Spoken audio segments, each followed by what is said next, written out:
for October 15th, 2018. I'm Scott, and I work on Adafruit CircuitPython, or CircuitPython. I'm sponsored by Adafruit, but we are trying to build the project bigger than just Adafruit.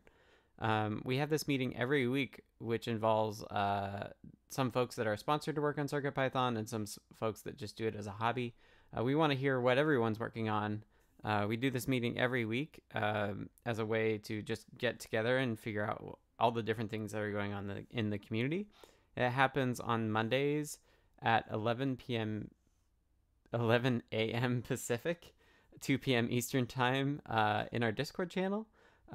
We chat over text in our Discord channel all week, so if you want to join that, either for the voice meeting or for the text, what you can do is go to the URL adafru.it/discord.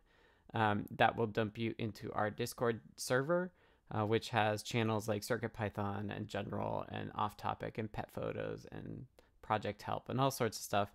But we primarily do all of our communication around CircuitPython within that, both the CircuitPython channel and the CircuitPython voice channel. So join that. This meeting is split into 4.5 parts, so to speak. First, we'll do State of CircuitPython broadly, and then I'll talk about the core. Kattni will talk about the libraries.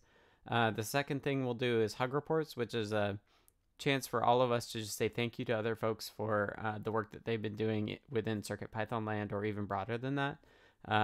We do that as a round robin, so everybody has a chance to speak. And the way that works is that I will start, and then we'll go through the list of the people on the voice channel. After we get through that round robin, we'll do a second round robin for status updates, which is talking about what you've been working on in the last week and what you plan on working on in the coming week. Just briefly, like 2 minutes a piece, tops. That's really good for other people giving tips and tricks about what's going on. And so that's really handy. And then the last thing we'll do is In the Weeds, which is our discussion section for just any larger topics or discussions that we want to have. What we do is we just have folks who are in the meeting type them into the text chat. We collect them in the notes throughout the meeting, and then we go through all of the things that came up. So yeah, that's kind of the order of the meeting. You'll hear me taking time codes, which is time spots during the video recording that correlate with the notes. So if you are listening to this later and don't want to listen to the whole thing, or you listen to this but you want to find the thing that was really interesting, you can check out the notes, and that will tell you where in the video approximately that discussion happened. So you'll hear me talking about notes. Those notes now go into a GitHub repository. They used to be just in gists, but I made a repository last week, which makes it much easier to both search all of them and find all of the historical ones. All the notes also have links to the videos, so that's another way to hop into the videos. Okay, I think that's it. The videos are posted on the Adafruit YouTube channel, which is youtube.com/Adafruit.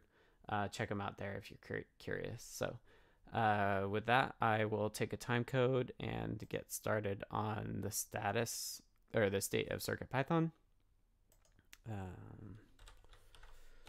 347. So overall, this is kind of a statistics view of what's been happening in the last week. I ran these numbers last night. We have a script that we dubbed Adabot that pulls these for us. So we had 32 pull requests merged overall last week from 16 different authors, which is amazing. And we had 8 different reviewers. So again, as always, if you want to contribute and you're just getting started, reviewing is actually a great way to do it. Take a look at the code, make sure it makes sense, and test it if you have the available hardware. People who are new authors that I don't remember seeing commonly, I just like to call them out. So David's Keck, ID Crook, Hugo Dahl, Process 1183, Sag Attack, Dan. Yeah, so those are the new folks in that list. And then also thank you to the 8 reviewers that did that. And then issue-wise, we closed 13 issues. 6 people closed 13 issues, and 13 were opened by 8 people. So we're kind of again hovering. We're not adding too many, but we're also not gaining ground on our open issues.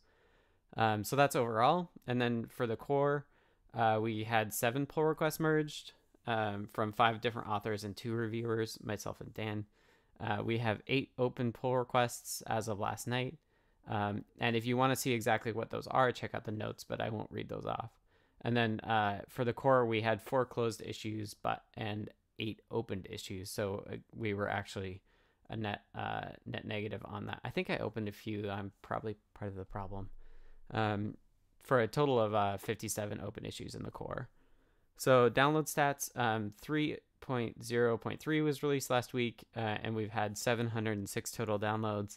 Follows the very typical trend that we've been seeing with downloads, where Circuit Playground Express is by far the most popular download. Hallowing is actually so Circuit Playground Express is at 189 of those 706, and Hallowing is actually 84. So Trinket is 69. So those are the top 3. If you want all the numbers, check the notes. Our latest unstable release is 4.0 Alpha 1 still, and it has 539 total downloads. So it goes to show you how many fewer downloads that our unstable releases get. Overall, before we get into libraries, I just wanted to say CircuitPython is going really well. We've had our community grow really well, and Hacktoberfest is really helping that as well. We're getting lots of new people that way, I believe. So thank you to everybody, both for coming into this community, and those of you who have been here a while. Thank you for helping all of the newcomers. That's really great. We'll again see more work on 4.0 happen over time, and we'll get through our alpha. So definitely want to get an alpha 2 out this week as well. Kattni, how are the libraries going? Libraries are going great. So we had 25 pull requests merged from 12 different authors.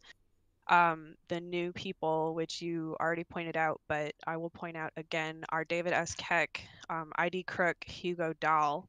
Those are names I don't recognize from the last few weeks. So thank you guys very much. We had 7 reviewers. Thank you everybody who has been doing reviews. It's been a great help. And like Scott said, reviewing is a great place to start. If you're not sure where you want to start for contributing, but you want to get involved, just taking a look. Sometimes something as simple as a typo that you could catch, and that's a super important thing. So take a look at the different open pull requests and see what you can find. So we have 12 open pull requests on all the libraries. As for issues, we had 9 closed issues this week by 5 people and 5 opened by 4 people. So we are getting down further on Yay. issues. Yay. Typically we stay about even, but um, that's good. We have 57 open issues. Again, I'm not going to read through all those either, but those are a good place to start. As well, if you want to contribute to see what's going on there, because some of those could be as simple as a typo that needs to be fixed. As for the rest of it, we have various and sundry things that are going on both with the repos themselves or with the libraries, things that can be updated. If you want to know all the specifics, check out the notes or the new CircuitPython libraries tracking issue that's on the CircuitPython repo.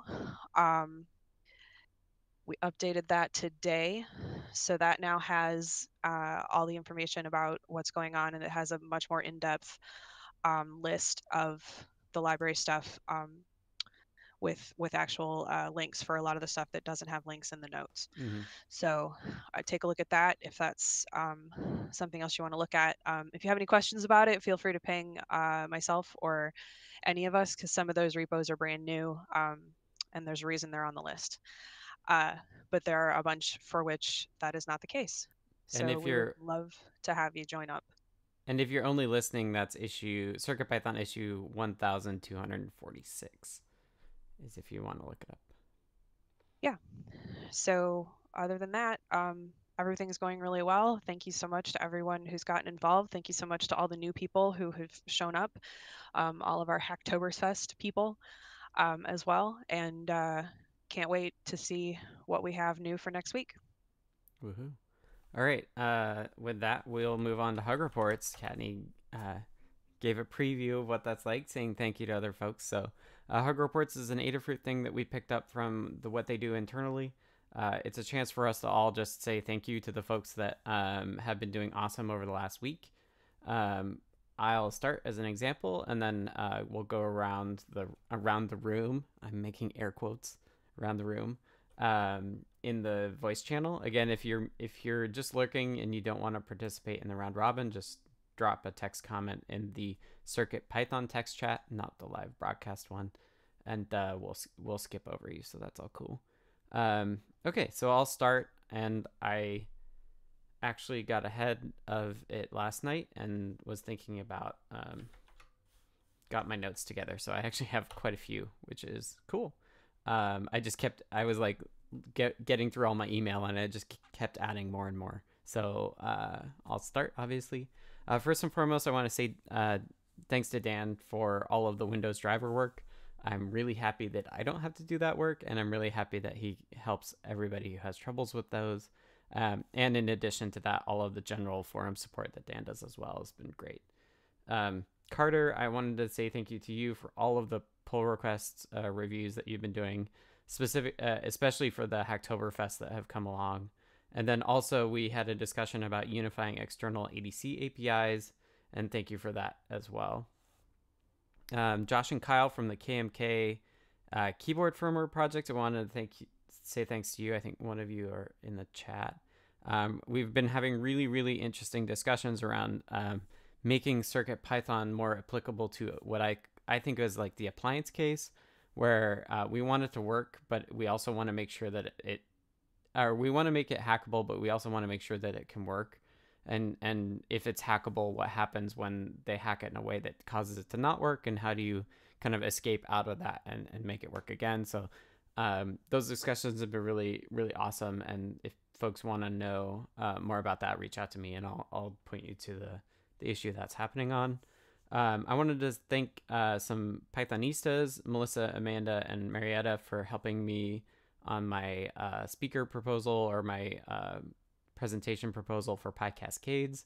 The closing date for that is rapidly approaching, and they've been giving me really good feedback, so thanks to them. I wanted to thank C. Grover for the detailed analysis of audio out's output. We're going to expect people to start using more of that audio output on like speakers and headphones and stuff, and we don't want to blast their ears out. So C. Grover did a lot of really good analysis over that, and I'm trying to make the way that we do the output more friendly to actually like listening to it and not having noisy things happen. Wanted to thank Mike Barella for releasing the newsletter last week and taking it over from me in the future. So it's one thing off my plate, which has been really helpful. So thanks to Mike. And then lastly, I wanted to thank Summersoft and Dave Estells for fixing the perk up ears example, which used the old servo stuff that I had Brent delete, and then we didn't update the guide. So Summersoft and Dave, thank you for being responsive once somebody pointed out the fact that Brent and I had broken that. All right.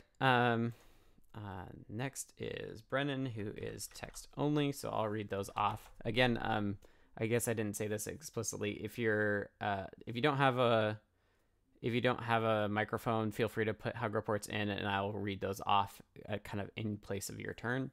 Feel free to, again, do it early as well, so that I'll just read it off in order, even if it goes in the chat early. So Brennan says, thanks to Summersoft and Tan Newt, myself, for a review of the Trellis PR, and Katney for the ongoing stewardship of the library project. So awesome. Thank you, Brennan. And Carter.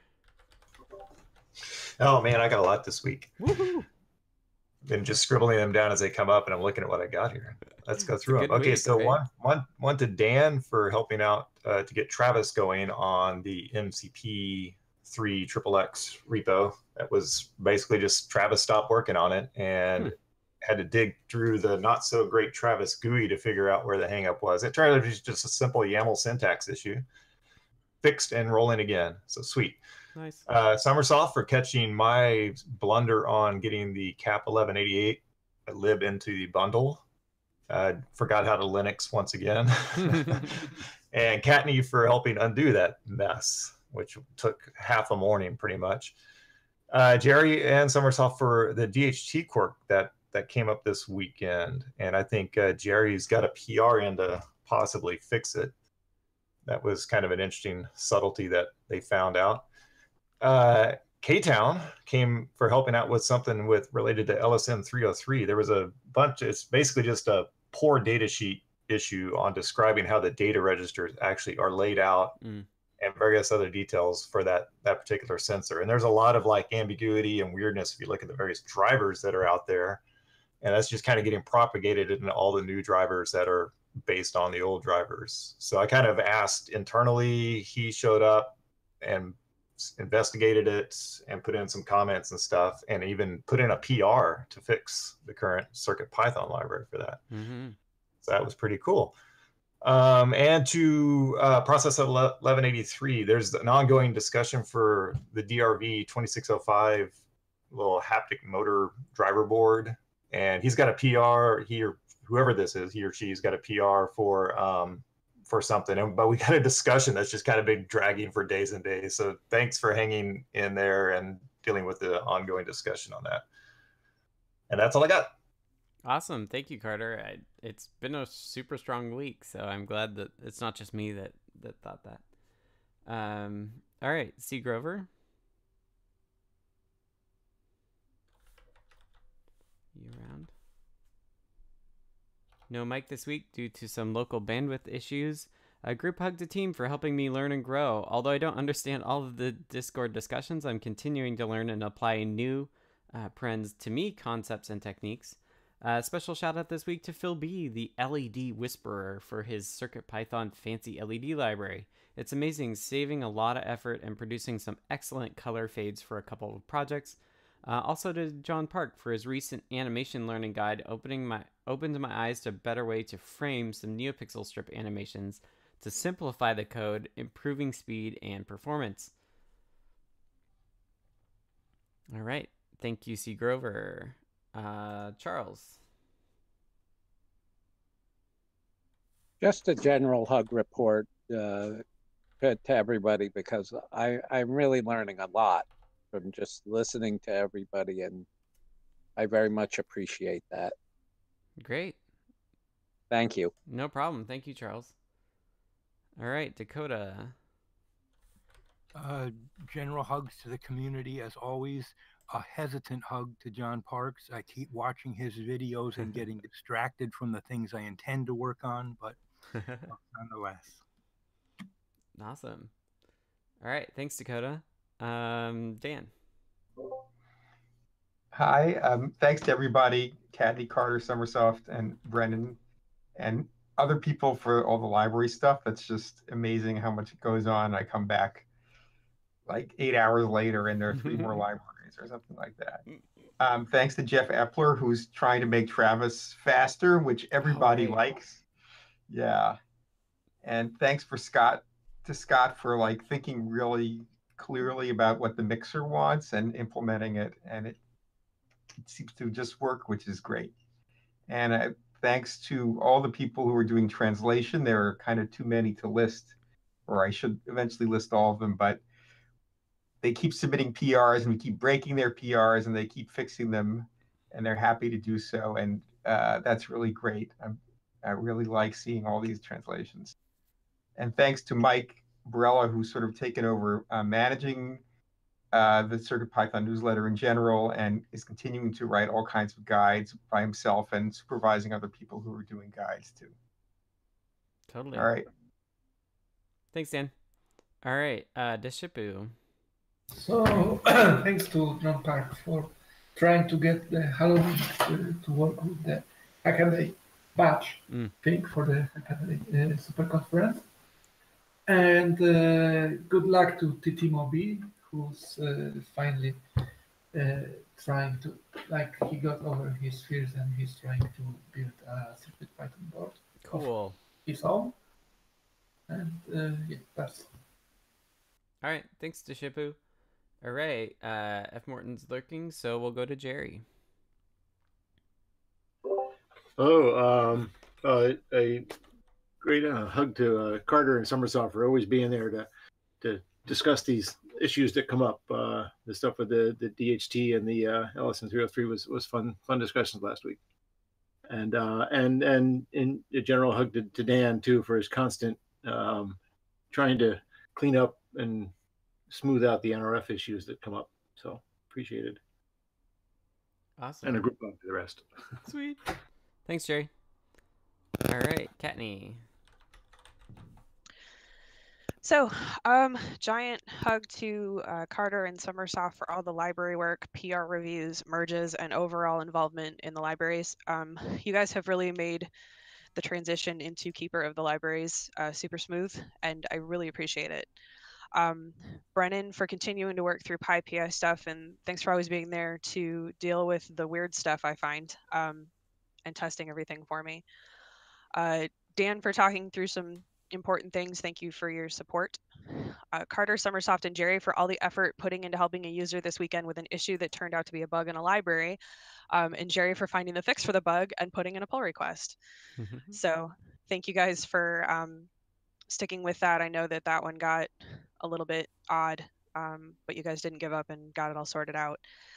So thank you very much for that. Sweet. All right, thank you, Kattni. And next is, I don't know how to pronounce this. Clar.sh. Clar.sh. Sweet. Says I pronounced it right. Is text only, so I'll read off what they say. They say, my hug report is over text because I'm at work. Shout out to Scott for the great discussion and help on the KMK project, and for working with KDB424 and I on how to move from our hacked up fork of CircuitPython to proper upstream CircuitPython, and for ideas on upstream contributions we can make towards that goal. Cheers. Yeah, awesome. I'm very excited about that. So thank you, Clar.sh. Okay, and then Summersoft will be text only as well, so I'll read off Lady Ada. She was in the chat just a bit earlier. She says, pre-hug report to Scott for Mixer. We'll test soon. And hugs to all the library helpers. So much happening. Jerry, Summersoft, Carter are killing it. Woohoo. And then lastly, Summersoft. Perfect timing, as always. It says, Carter for the FRAM library review discussion and reminding me of Python one-liners. Always forget about those. Scott for the review on CircuitPython build tools. Kattni for the review / merge on Adabot. Jerry and Carter for always being ready to battle. Ready to battle DHT / AMXXX and winning. Process 1183 for the Hacktoberfest PRs. And the biggest of big hugs for the group. Such a blast being involved with this community and project. Awesome. Thank you, everybody. That was Hug Reports. Let's keep going. 23, 27. So status updates is the next section. It is a chance for you to just talk briefly about what you've been working on in the last week and what you plan on doing in the next week. What that is and how that relates to CircuitPython is kind of up to you. That can either be, for myself, it's usually core work, but it's also, you can include things like what projects you're building with CircuitPython, and what guides you're writing, and all sorts of stuff. We want to hear about all of it, not just this core development stuff that I work on. So I'll take another time code and do my own. I got Mixer merged in, as was alluded to. Mixer is the ability for us to play back multiple samples, whether they're raw samples or WAV file samples, and merge those together and then output that to audio or I2C. It's all part of the audio work that I did way back, that allows us to merge things together and do some really cool stuff. It's still very much in its infancy, but it'll get better and better. So I got that merged in. I updated. We have a new upcoming product, the Trellis M4 Express. I updated the board definition of that to the revision D, which Dean and Lady Ada have that I don't actually have. I also released 303, which is the latest stable release. It just fixed one fixed one bug around the audio output rate sample stuff. So that was just one minor thing. It's actually not super urgent if you haven't hit that to update, but it's always good to be up to date, so I'd recommend it. And then last week I started working on this audio work to make it less friendly to actually listening to it, especially at loud volumes. It basically ramps up the DAC value up to the midpoint, so audio kind of stops at a particular value and needs to be able to go one direction or another from that value, which you can think of in terms of like an actual speaker where the speaker cone is at a resting place and either needs to move like backwards or forwards. And that is a little weird for the DAC because it's unsigned. And so instead of starting at 0, you actually want to start at like half of a 16-bit number. But it defaults to 0. So if you move from 0 to that middle value really quickly, you can actually like make audible sounds out of it. So C. Grover and some folks on an issue suggested ramping up slowly so you can't hear it, and then ramping it down at the end as well. I got it working on M0, but the M4 is being finicky, so I'll be working on that this week. I'm also going to test the Ethernet stuff that Nick Moore has been working on, and I want to look at that. And then lastly, after I do that, I want to focus on some of the USB work that needs to be done for 4.0. One of those things is adding USB MIDI support, which will be really cool. That fits with the Trellis M4 audio work as well. And then I also want to add the support for the secondary serial connection, which is our second oldest open issue, and I will be very happy to close that. Basically, the current serial connection we have gets interpreted, the bytes get interpreted by this kind of CircuitPython stuff. Makes it hard to actually pass binary data over it, but we'll add it. We have a bug where we want to make a second serial connection that doesn't get interpreted at all. It's just treated like a UART. So that will happen soon, hopefully. That's what I'll look at later this week. And with that, I am out of time. I will move on to Brennan. Brennan says I should take a time code. Brennan says, continuing to test/tweak libraries on the Raspberry Pi as they come up, reviewing PRs where appropriate, spent a day on Trellis library last week, updating docs, etc. Cool. Thank you, Brennan. Carter, what are you up to? Various things. Let's see what I got here. So that MCP 3XXX library, once Dan got me rolling again on Travis, I then did a bunch of very tiny end of line things and stuff like white space fixes to get it green again on Travis, and just did that directly through the editor on GitHub. Mm-hmm. And then once it was green, did a review and tested it. And as far as I can tell, it's functional and good to go. And I'm wondering if we should just go ahead and merge that, and we can talk about that in the weeds. Okay. And then I did a fix for the LSM9DS1. The spy class in that library was apparently just never tested because it was quite broken. And got that fixed. And then for the DS0, it's discontinued. I don't have one, couldn't test it, but apparently Lady Ada says there's enough of those out in the wild that she wants to continue to have that library supported and functional. So I did kind of a PR, just a blind PR of the same fix to that. And I think she's going to test that on hardware to make sure it's good. So the DS1 and the DS0 spy classes should be fixed in the near future. Cool. Checked your EPD PR, that very simple integer divide instead of cast. Yeah, it worked. Yay. That was good. It looks like you just merged that, so that's all done. And then I got an ongoing code review for the FRAM from Summersoft. And if anyone else wants to get in on that review, please do. Otherwise, it's going to be this just two-sided conversation. Okay. Cool. That's it. Keep up all of the great work, Carter. I appreciate all the reviews you're doing and fixes and everything. All right. C. Grover.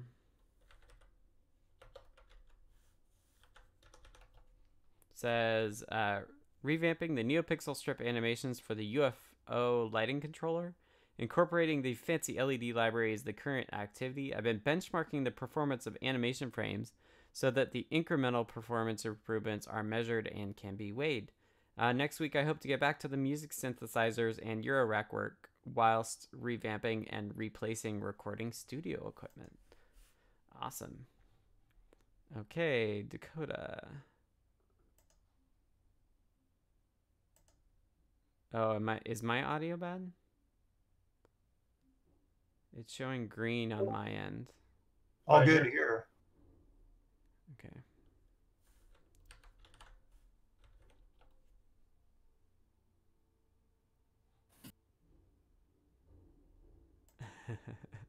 I have no idea what color Vogons are. Dakota, do you want to talk?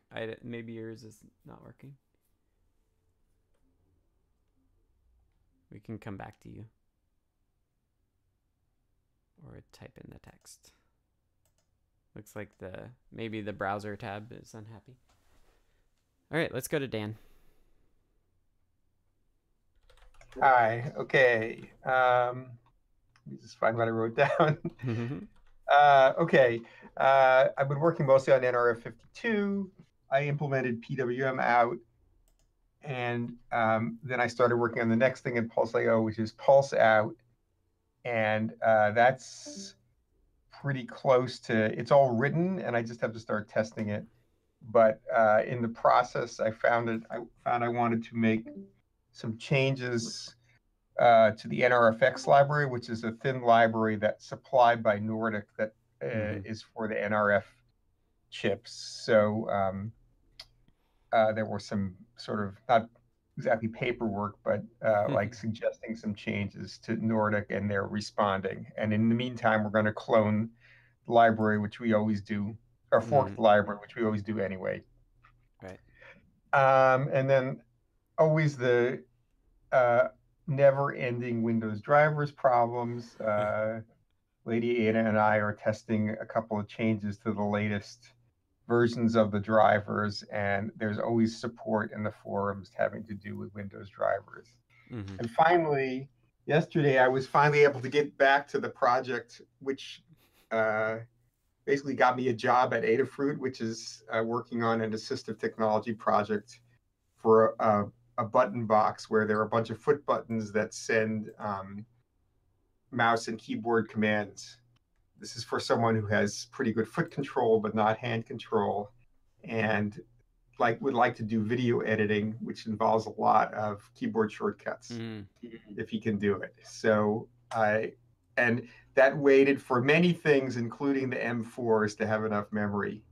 And I rewrote the code yesterday, and should be able to show it to him within a week or so, which I'm really pleased about. But it's been about a year and a half on that. Okay, that's it. Great job with that, Dan. I just gave you the AT Makers role. Okay, so, thank you. I should have given that to you long ago, but never too late. All right, Deshipu. Okay, I'm still a bit over my head at my day job, but on the weekend I got to work on the project that got qualified for the Hackaday Prize, the semifinals. So it's based on the CPX, so it's basically a file clasp with a CPX on it that you can use to power and control like a lot of lower you could have on your delegate here. So basically I was living it for a while now. There is only 1 week left for the deadline for the prize, so I had to go get back to it. And that's all. Yeah, that looks super cool. Good luck in the competition. Thank you. Okay. F. Morton's lurking, but also did post a bit. So just said F. Morton's having fun with some small libraries for young students, such as github.com/fmorton/makers_circuitpython_remote_control. So take a look at that if you're interested. And I forgot to take a time code, but that's okay. Jerry. Let's see, a bunch of little things distracting me from the bigger things I'm trying to do, but spent some time last week with the NRF 52 with this SPI BLE issue that came up where if you're running using the BLE SPI and it crashes it. So Dan's been trying to track down the cause, and I at least found a workaround that lets it work by disabling something that was enabled recently. So at least the board doesn't keep crashing anymore. Right. But it'd be interesting to find out what the final root cause of that is. Mm-hmm. And then this DHT thing would turn out to be really interesting. User Zenith reported a problem where, and it's something we've seen, or this type of symptom comes up occasionally where a script would work fine when it was on the USB port or on the REPL, but it wouldn't work if you disconnected and try to run. And usually that's because of other reasons to do with things. But this one really took us a while to scratch our heads about, and it turned out to be a really subtle little timing bug in the startup of the DHT code, that if you ran it in the first half second after boot, it would return a none value because it hadn't collected any data yet. And that was causing a user who didn't check for none, check for value, if you had compared the reading to a less than or greater than a value, it would crash. Right. And so, I think Carter was going to bring up later in the weeds a discussion about the nuns in general, and I think that there is some discussion to be had about that. This, I think, was strictly a bug in the way this thing was starting up. So I think it's worth just fixing it to eliminate the possibility of this particular startup issue. That's why I put a quick PR for it. Cool.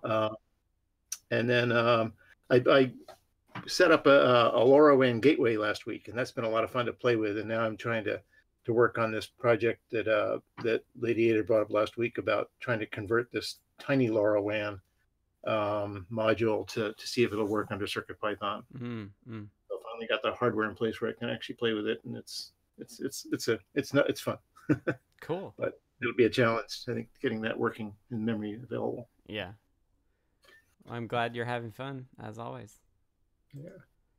Cool. Thanks, Jerry. Katney.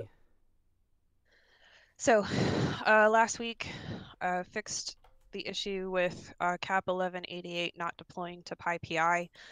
Helped Carter fix the issue with cap 1188 being in the wrong place in the lib bundle. Worked on the cap 1188 and the .star guides, the updates for CircuitPython and Raspberry Pi usage. So those are all set to go. I finished up the Adafruit CircuitPython slideshow helper library. It's super fancy. If you have a Hollowing, check it out. A lot of different options for displaying bitmap files. And I had a lot of fun with that. So I updated the library tracking issue today. So it is as up to date as of an hour and a half ago. Up for this week, I need to take a look at the changes needed for the MPR 121 examples and documentation. I wanted to talk to Carter after the meeting about helping with that. Continuing to work on updating and creating guides for the CircuitPython Raspberry Pi PyPI usage, so on. The MCP 230XX is up next. The MCP 3XX is already on my radar, Carter, so I definitely have an answer for you. And NeoPixel. As well, I'm going to continue to keep the library PRs on everybody's radar. It's actually been working really well. I brought them up I brought a few up last week that needed some attention, and attention was received. So thank you, everyone, again, who has been putting in all the effort to keep up with the library stuff. I really appreciate it. And I'm going to try and take care of some of the repo level stuff identified by Adabot, because a lot of that is just a checkbox in GitHub. So I'm going to set aside some time to try and go through some of that and get some of that stuff taken care of. Okay. And let me know if you have any questions about that. Yeah, absolutely. I will do. Thank you. Sweet. All right. Clara.sh. Do you want to copy your notes into the text channel as well, in case people aren't looking to the notes while I read them off? Google Docs is pretty cool, I think. I can see. Oh, they're selecting them. So I'll read them off. Clara.sh note says, for the core, submitted PR 1274, which is mod gzip support for boards powerful / flash heavy enough to actually run micro zlib. Core-ish prototyped an import replacement that could load gzipped Pi modules. Ooh, interesting. We had been talking about this as a way of shipping lots of code kind of all together in a bundle. Really interested that. Core also brainstormed zip module support. We should look at Python, if Python can do this and how they do it if they do it, which would be interesting. For KMK, rebased off upstream CircuitPython 4.0 Alpha 1, flashing over USB mass storage rather than DFU/UF2. There's a KMK firmware pull 69. This week, continuing all of the above, working with KDB424 on serial /I2C split keyboard support in KMK land. And for those of you who don't know, KMK is re-implementation of QMK, I think, which is a very popular, like, teensy level, Arduino level, like, mechanical keyboard support project. And so they've been, like, they have tons of really cool code for the KMK stuff. So hopefully we'll see more and more hardcore mechanical keyboard people come along and pick up CircuitPython. So thank you both to you, to Clara.sh and to KDB424 for bringing that into the CircuitPython land and being open to my our discussions, which has been great. Okay, and then I'll briefly mention Lady Ada's. She was just under the weather most of last week, so not a lot happened. But she's feeling better, and so you'll see more happen from her this week. Summersoft says, actually, let me take a roundabout. Clara.sh says, roughly, yeah, QMK with some ideas of our own and the awesomeness of Python. Technically, we're not public in quotes with this project yet, but y'all are welcome to poke around and provide feedback. So yeah, early adopters, you hear things like this first on the CircuitPython Weekly, along with Adafruit boards and stuff as well. So good to listen along. Summersoft is last but not least, and I'll take a time code before I read it off. Says, FRAM library, I2C PR is on the move. SPI PR is imminent after change requests are merged into that branch. The CircuitPython build tools now include examples in .py and .mpy bundles and makes an examples bundle. After merge, repo update needs to be pushed to PyPI, of which I cannot exactly help with. Smiley face. Yes, but I'm happy to do it. Actually, that's not... I think it's all automatic, and you might have rights to release. So if you can do a release on there, if you can't do a release on the build tools, let me know. But it should just get automatically pushed to PyPI, and we can hook you up with that. Minor fix to the cookie cutter for the README's Travis badge. I think that was just some capitalization stuff that I didn't do right the first time. So thank you for that fix. And then this week is Adabot command line. Summersoft asks, I've noticed you've used click over argparse. Do you have a preference? I don't really. I think click is a little bit friendlier, but argparse is built in. So it's up to you. Either one's fine with me. I've used both. Okay, and then that's it for status updates. Thank you, everybody, for that round robin. It's always exciting to hear what everybody's up to. So we'll go to the In the Weeds section. So if you have stuff to talk about in the weeds, put them in the CircuitPython text channel now. We'll add them to the list in the notes, and then we'll go down those. I think that's just a better way. I used to like sit and wait for people to say something, and And if we just have them in the notes, that helps a lot more and makes it more fluid. So we're just gonna start with Carter because Carter's got like 4 things. So take it away, Carter. Woohoo! I think that first one we can knock off pretty quick. You mentioned that it's on your radar. Yes. Okay, so yeah, just ping me on that because I resurrected that. That PR basically just kind of fell to the wayside, and it's been brought back to life recently. And like I said, I've reviewed it. I think it's good to go. So then we need to do it. Done. Yeah, let's figure out what needs to be done, if anything, and merge it. Let's get it out there. If you think it's ready to go, then nothing needs to be done but merge it. Okay, take a quick look at the current state of things and just see if there's anything lingering. And if not, let's just wrap that thing up.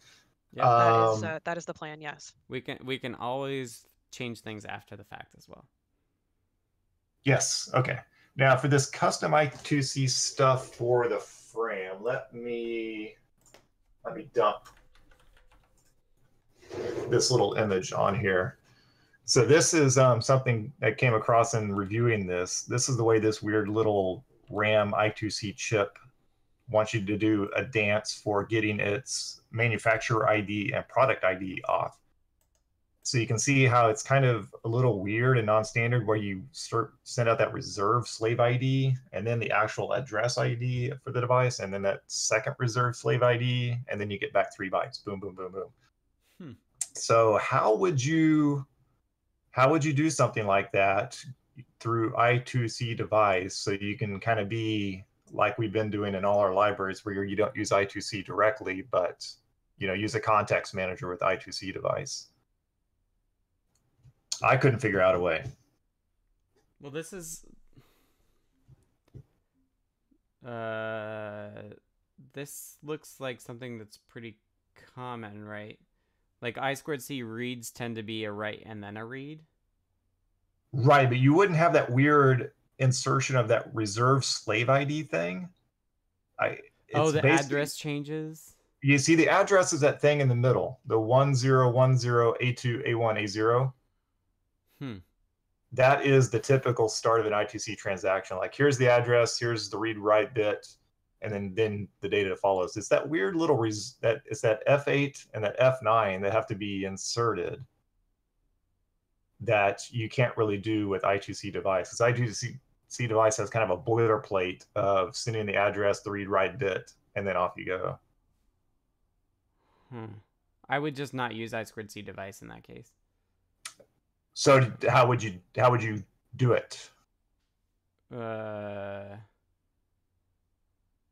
I'd have to just look at the bare bus IO. Which can be done, and that's the way it currently is done. Summersoft has it where he's just using I2C directly. Right, but Deshipu's pointing out that the I2C address isn't actually changing. It's that. Yeah, they just set the read write bit in there because they basically write 8-bit. They write the address in 8-bit format that includes the read write flag. Yeah, that's not the issue. It's the fact that you have to create a I2C traffic that looks like this, and with I2C device you can't because there's no way of really. No, this is a standard I2C thing. You write the address that you want to, and then you do a read. Right. So you write. You write the address it wants to be. Like, to me, it looks a little non-standard because that F8 and F9. Well, they just write the address in the 8-bit format and not like we are used to in 7-bit format. So it includes the read-write flag. That's why it's the F9 at the second time because the read flag is set basically. Or am I? Well, that's what. Yeah, that's no. Because there is an F at the beginning. If it was 7 bits, you couldn't have an F. Right. I think you're right because if you look at Summersoft's code, he shifts that address right 1, which is making it a 7-bit address.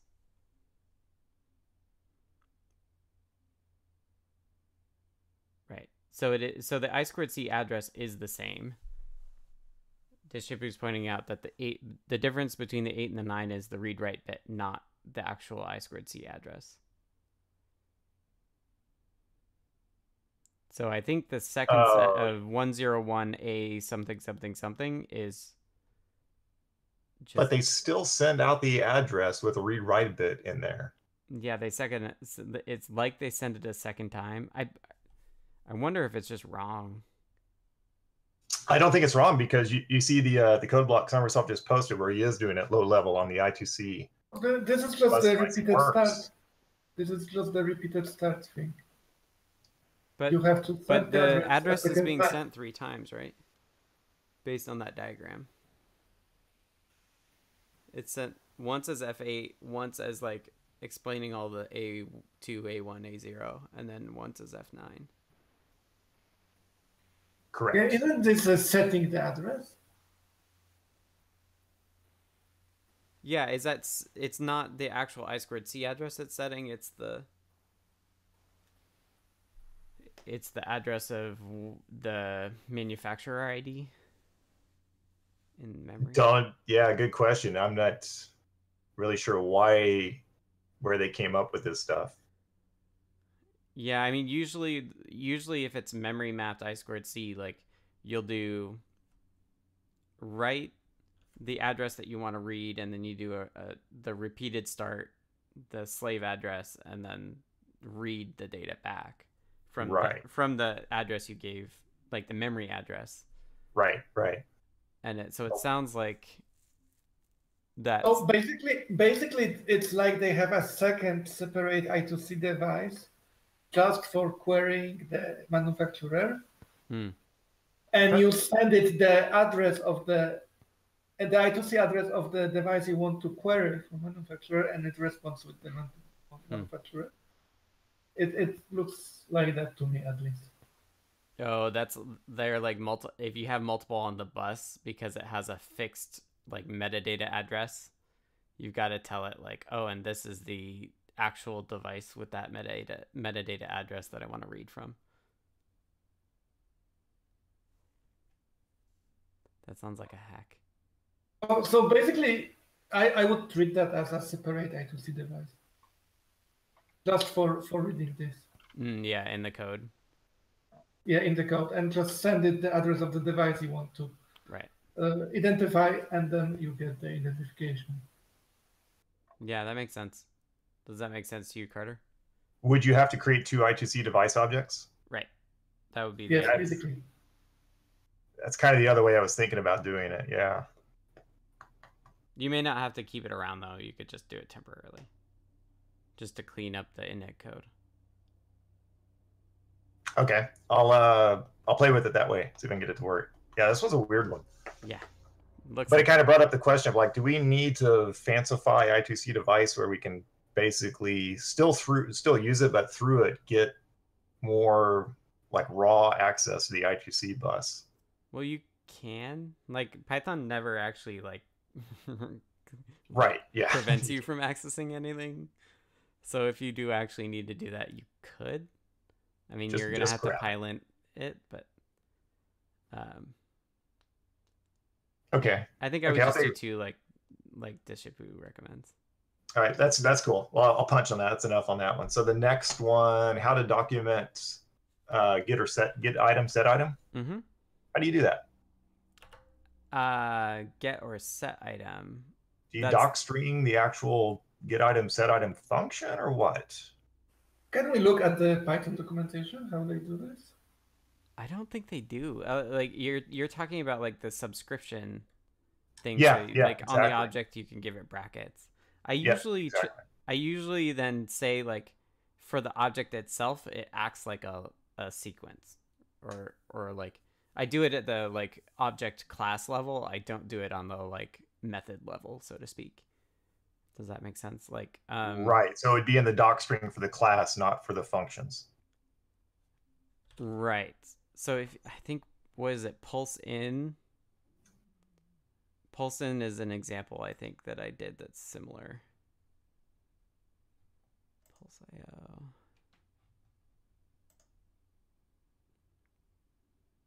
the object in the object documentation, I say the object acts as a read-only sequence of pulse lengths with a given max length. That's the way that. Okay. Yeah, that makes sense. Drop the link.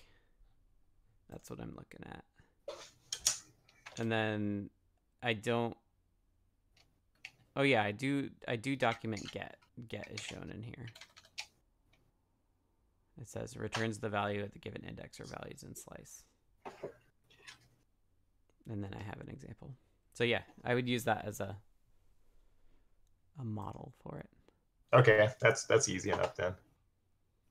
Okay, then the last one came up with this whole DHT thing. The best behavior for a sensor when it just kind of hiccups or has a bad reading, what do we want to do? And I can do the link to the issue, but I think here I'll just do this. Let me give you some example code. So this is kind of similar to what happened this weekend. So imagine having a code.py. I've skipped the imports and stuff like that, but they import it and they set it up, and they want to have this be their code.py. And it was working if they did it from the REPL or if they did a soft reset in Mu or whatever. But if they powered it and hit the reset button, it wouldn't work because they hit that little 0.5 second kind of time limit thing that they weren't hitting before. DHT.humidity returned to none, and they're code bombed. So, if we were the returning to none, I kind of like, but then this code starts being not so, beginner friendly. You have to start checking for none. Right. So well, I think Distribu, do you have something? True, false, file not found. And this is an anti-pattern where when you instead of writing an exception, you return a special value that signifies error. And in Python, this tends to not work very well. As you said, then you have a lot of boilerplate code everywhere that checks. That checks if it's not or not. So in Python, they solve that by throwing an exception. And you can always catch that exception and ignore it if you expect it. So, I think in the case of the DHT, normally it normally will return a none if there's been a bad check somewhere, if there's been an invalid reading, but it'll always throw an error when it does that. And this was an edge case that when it first initializes the value to none if there's never been a reading. And if you happen to do a reading on it before there's a funny feature that when you do if you want to measure the temperature of the DHT or the humidity, it actually measures both. Right. And so if you want to read both of them, typically people will say DHT temperature, then right away read the humidity. Right. And there's code in there to say, well, they're reading this too fast. You can only read it twice a second from a DHT. So there's code in there that says if the request comes in before a half second has gone by, they must just be reading the other half. So we'll just give them back the same value we measured last time. Right. But we'll get that way you can get temperature and humidity. Right. In this case, it wasn't. I think it was just unanticipated that it would happen that you would read it in the first half second. Basically, it's using time.monotonic. Right. And so it fails because time.monotonic isn't big enough to satisfy the delay. So I think this was really just a bug. Yeah, it's kind of both. There definitely was kind of a bug. The bug is what you just described, that kind of weird edge case issue. But the question I'm kind of asking is much more general for any sensor and kind of taking into account our target audience for CircuitPython. Because I think the way Python does it is fine. It's kind of what Distribu said. And then you then it's up to you to have try excepts in your code, etc. But do we want to do that? I think certain sensors, such as the DHT, is really prone to errors. And so, I think people do have to get used to the fact that they're going to be exceptions. Right. But I think we can clarify it by always throwing an exception if we return a none. So it's kind of redundant, but but you don't want to return a value because that could be really misleading. and no matter how hard you try, you're not going to come up with values that are reliable in all conditions. Or you could, return minus 99999 or something like that. But that's really kludgy, I think. Yeah. So I think having an exception, which will then get the person's attention, that they're going to have to rewrite their code because they're going to get exceptions with these things. Right. And then the none sort of becomes just sort of a safety issue that if you ignore the exception, you're not going to get a value. So well, I don't see a problem with that. I don't think we should return none. I think we should always just error. Well, yeah, but I mean the code. Yeah, I guess the question is when you error,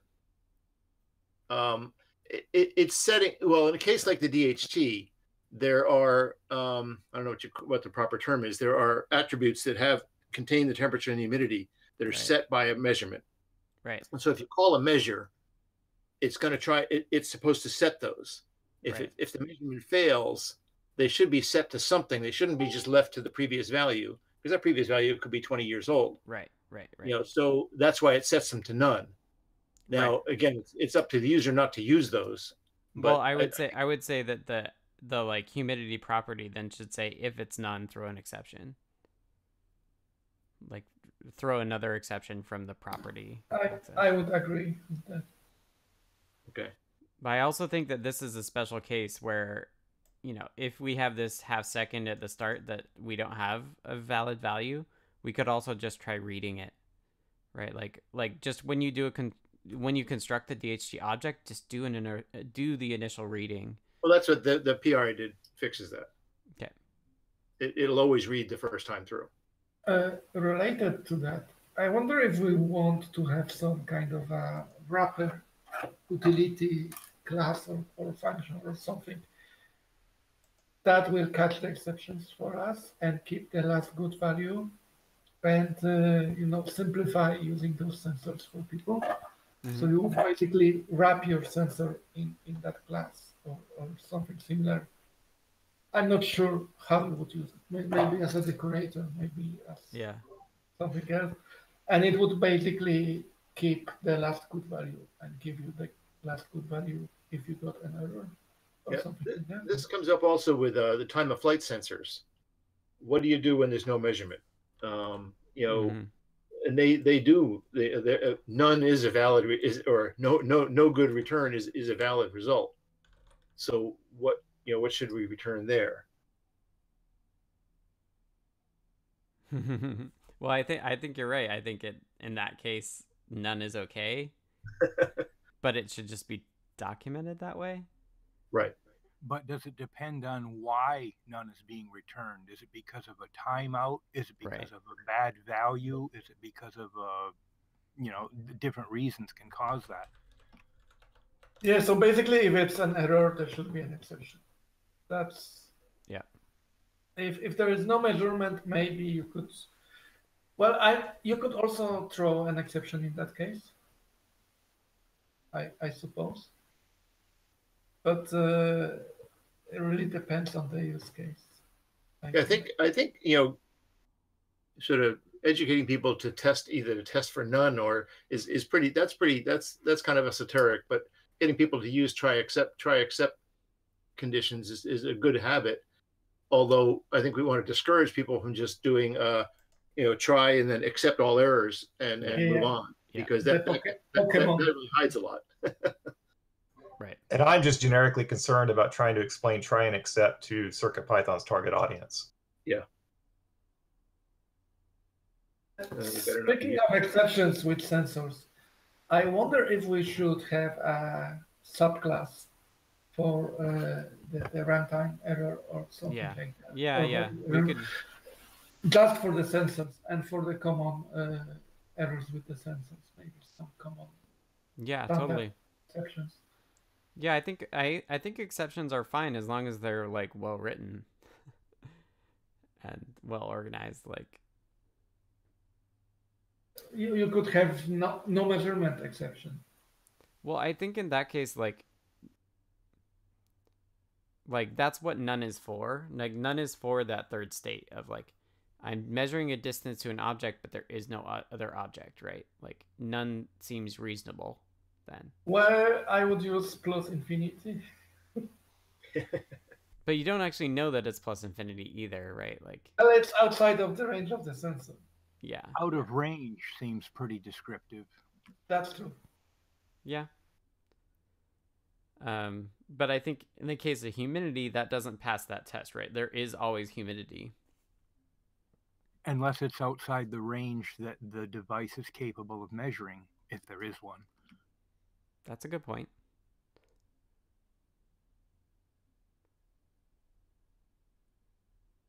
So I guess well, that's the case. I mean, you'll get a legitimate reading if you put the sensor in a, I think if they go too cold or if they go out, they will just bottom out or top out, and they'll stop going up, and there'll be there is no error condition there, so that becomes a little harder to trap. I think, I don't think we want to spend too much effort on that one. People, I think, need to be a little aware of the range of the device. Right. In other words, if I sit one out on my deck in a rainstorm, it just pegs out about 107%. But yeah, I guess then you have to know. Then you have to start worrying about absolutes and calibrations and all that stuff to really know whether it's maxed out or not. How helpful do we want to be? Do we want to say maximum value returned or minimum value returned? I'm a lot more worried about no value return because I know that happens frequently with these sensors. Because they do fail. I mean, they do just give buggy results occasionally.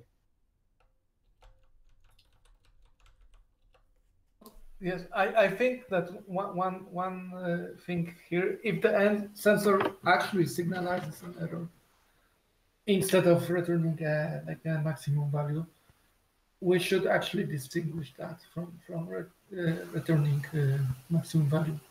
I mean, we should never return less information than the sensor is returning, just for convenience.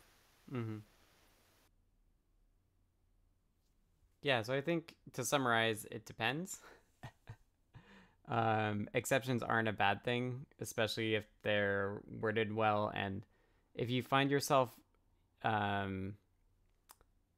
wanting to return the same exception for different things but with different messages, you should probably use subclassed exceptions, because we don't want people to rely on the exception message to determine what exception they actually got.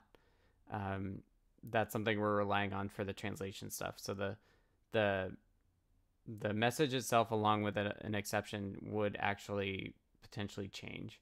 So if you do find yourself in a driver wanting to return like 3 different runtime errors, that's the time to actually subclass a runtime error exception and make the class actually represent what it is rather than the message itself. Okay. We got one more in the weeds thing, and then we'll wrap up. We're over an hour, so this should be quick. Dakota, do you want to ask? Yeah, I'm looking at the Feather Huzzah ESP32, and I thought that I saw somewhere that it supported CircuitPython, that someone had successfully gotten CircuitPython to run on it. Maybe I dreamt it. But it sounded like they had just taken the Huzzah 8266 code package or whatever and just lied to it and got it to run pretty much. That won't work. Okay. The ESP32 is significantly different from the 8266. We did pull in MicroPython's ESP32 support with the 4x merge that we did, but I've not tested it. I don't know of anybody else who's tested it, and it's not a high priority for us. Honestly, we've been talking about using the ESP32 as kind of like a sibling chip instead of actually having it run CircuitPython natively. Okay, it may just be that I confused MicroPython with CircuitPython, or perhaps someone else did, mistakenly referred to it as CircuitPython, and then went back and corrected it. And when I went looking for it again, couldn't find it because they had corrected their mistake. Right. And I don't know of anybody who's done work to actually like bring the CircuitPython APIs to the 32. Would it be possible that someone actually used the CircuitPython repository and compiled it, and got of course, he would get a MicroPython for his PETG2, but with the name changed to CircuitPython, so it would look like it worked. Right. Yeah, so there might be some weird hybrid stuff going on if they did actually build it from our repo, because we haven't touched it, so it might actually. I remember. I know I tried building it once. I can't remember if it built or not, but it certainly didn't work. Yeah, it's not a huge priority for us. We've still got a ton to do with the NRF 52840, and I know Dan's kind of burnt out on porting stuff already. So I think once we have NRF 52840 and the SAMDs, I think we'll probably stay there a while and just really build out what we can do with those two platforms, including using an ESP kind of over SPI as a network device. Okay, well, I wasn't certainly pushing anyone or, trying to apply any pressure or leverage. I was just wondering if anyone else had seen anything and I was just, missing it. Yeah, no worries. Thank you very much. Always good questions. Okay, I'm gonna... Yeah. By the way, there is some gossip about Espressif working on yet another new chip. Oh, yeah? And this time with USB support. Ooh. See, that will be a different story. If they come out with a chip with USB support, I think that would be very interesting. And if you have links to where that gossip's happening. No, that's just hallway talk with Sprite TM and so on. So nothing official. Cool. Well, as always, send links our way if you do see that coming. CircuitPython is very USB centric, so if they did have a chip like that, that would be very interesting. Okay, I'm gonna wrap us up. This is the Adafruit CircuitPython Weekly for October 15th, 2018. Thank you all for attending, as always. This happens every week on Mondays at 11 a.m. Pacific, 2 p.m. Eastern on our Discord channel. We chat there all week, so you should join it even if you're not able to make that time. You can join by going to the URL adafru.it/discord and join the CircuitPython text channel there is where we're chatting. The meeting happens in the CircuitPython voice channel, which is further down the list and has a little speaker next to it. Everybody is welcome to join the meeting, so if that time does work for you, let us know or join in, and we'd love to hear what you're working on. This meeting is recorded, both audio and video of the text chat, and it goes on the Adafruit YouTube channel, which is youtube.com/Adafruit. So if you aren't able to make that time but do want to pay attention to the meetings, that's a good place to do it. And we did take notes during this meeting and most of the meetings in the past. And those notes go into a particular circuit or a meeting repo on GitHub. I don't actually remember exactly what the URL is. So take a look for that if you want to go from the notes to the video rather than the video to the notes. And check out the Python for Microcontrollers newsletter. It goes out every week on Tuesday mornings. It includes a whole bunch of interesting links about Python, MicroPython, CircuitPython, all in one cool weekly newsletter. It also includes the link to the latest video of this meeting. So that's a good way to pay attention to that as well. Okay, and next week we should be as planned, as normal. We do post occasionally to the text channel if we do have to alter the meeting time, but I believe next week is just like normal. So thank you everybody for joining. Thanks everyone. Later.